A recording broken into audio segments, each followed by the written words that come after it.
18 July 1918. The 4th Marine Brigade began an attack near Soissons, France as part of a 3-division counterattack against the Germans. In the first 2 days of the battle, the brigade sustained 1,972 casualties. The battle waged from 18 to 22 July and was part of the much larger Allied counteroffensive which followed the final German spring offensive of 1918. The primary objective of the attack was to cut both the Soissons and Château-Thierry road and the railroad running south.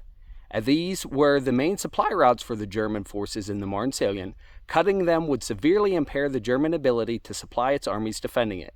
This would force them to retreat and give up their gains. This battle marked the turning point of the war, as the Germans would be on the defensive for the remainder of the conflict. Having gone without sleep for 48 hours, the men would fall asleep on their feet at every halt. After one such halt, an officer in search of the missing half of his column found a horse and stepped sideways in front of a Thai Marine.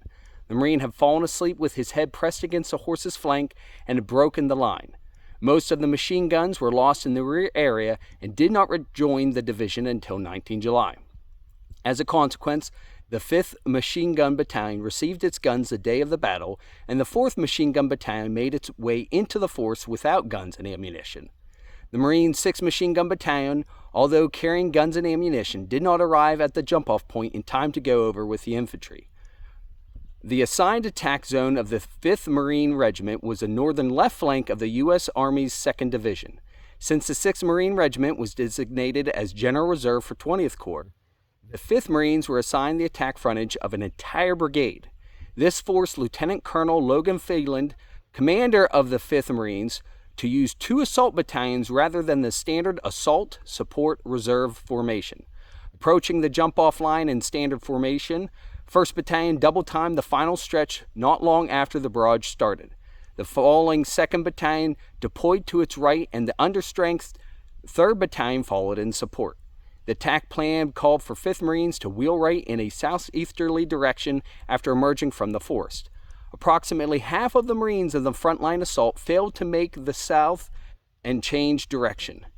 3 of 2nd Battalion's companies wheeled too far to the south and crossed the 9th Infantry sector. It joined the elements of 23rd Infantry, which was just over the division's southern boundary in the attack zone of the French 38th Division. After heavy fighting, the Marines captured their objective, reassembled, and worked their way back into their sector. Stay tuned for part 2 of this battle, and as always, Semper Fi and carry on.